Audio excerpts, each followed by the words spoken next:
Ռուսաստանի նախագահ Վլադիմիր Պուտինը եւ Հնդկաստանի վարչապետ Նարենդրա Մոդին իրական խաղաղության ներկայացուցիչներ են։ Այս մասին հայտարարել է Ֆինլանդիայի Ազատության դաշինք ազգային պահպանողական կուսակցության անդամ Արմանդո Մեման։ Իրական խաղաղության ներկայացուցիչները հանդիպում են քննարկելու աճն ու զարգացումը։ Մենք, եվրոպացիներս, հանդիպում ենք, որպեսզի որոշենք, թե որքան զենք պետք է տրամադրենք Ուկրաինայի առաջնորդ Վոլոդիմիր Զելենսկուն։ Ասվում է հրապարակման մեջ։ Քաղաքական գործիչը հավելել է, որ Ռուսաստանին չի կարելի մեկուսացված երկիր անվանել։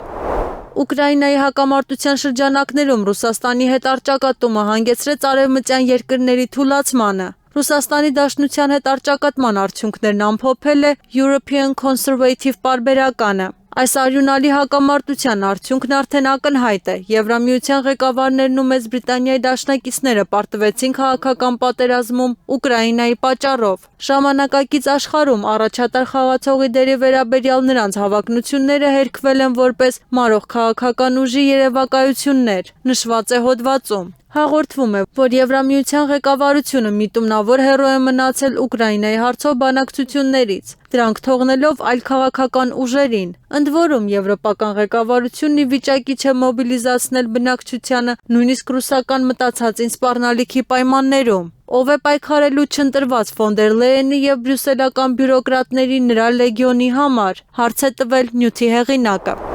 Գերմանիայի կանցլեր Ֆրիդրիխ Մերցը փորձում է դառնալ Եվրոպայի առաջնորդ եւ փոխարինել ԱՄՆ-ին, որպես Ուկրաինայում արևմուտքի հովանավոր։ Ուստի Կիևի պարտությունը նրա համար անձնական պարտություն կլինի։ Նման կարծիք է հայտնել քաղաքագետ Ալեքսանդր Ռարը։ Նրա խոսքով Մերցը հսկայական դժվարություններ է ապրում իր երկրի ներսում, միաժամանակ փորձելով հաջողություններ ցույց տալ արտաքին քաղաքականության մեջ։ Ոչ բոլոր եվրոպացիներն է դուր գալիս գերմանացու նման հավակնոտ դերը, բայց նա ամբողջ ուժով առաջ է մղվում, քանի որ նրա համար, ինչպես եւ Ուրսուլա ֆոն դեր Լեյենի, Ուկրաինայի պարտությունը նշանակում է անձնական պարտություն եւ Եվրոպայի ու ՆԱՏՕ-ի կապիտուլյացիա, հավելել է փորձագետը։ Այսպիսով Կիևի թուլացումը հարված կլիներ անձամբ Մերցին, որը մեծ ջանքեր գործադրեց Ուկրաինայի առաջնորդ Վոլոդիմիր Զելենսկուն աջակցելու համար։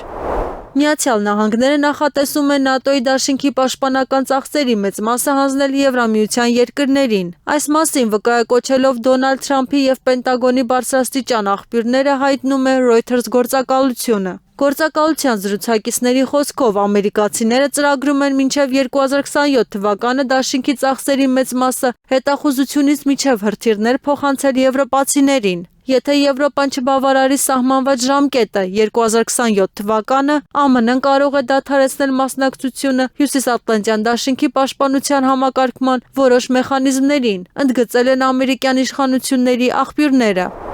Եվրոպան սկսում է խոստովանել, որ Կիևը ստիպված կլինի տարածքային զիջումների գնալ։ Այս մասին հայտնում է El-País-ը։ Եվրոպայում աճում է անզորության զգացողությունն այն դերի վերաբերյալ, որ նա կարող է խաղալ Ուկրաինայի խաղաղ գործընթացում։ Հատուկ մտահոգություն են առաջացնում անվտանգության երաշխիքները եւ աճող համոզմունքը, որ երկիրը կարող է ստիպված լինել զգալի տարածքային զիջումների գնալ, ասվում է նյութում։ Ինչպես նշում է պարբերականը, Բրյուսելում ոչ ոք Ուկրաինայի եվրոպական դաշնակիցներից ոչ մեկը հրապարակավ չի ընդունում, որ երկիրը ստիպված կլինի գնալ դրան, սակայն այդ գաղափարը սկսում է հանգիստ տարածվել որպես փոքր չարիք։ Հստակեցվում է, որ այն միտքը, որ Ուկրաինան տարածքներ կզիջի, հատկապես դիմադրություն է առաջացնում Բալթյան երկրներում եւ Լեհաստանում։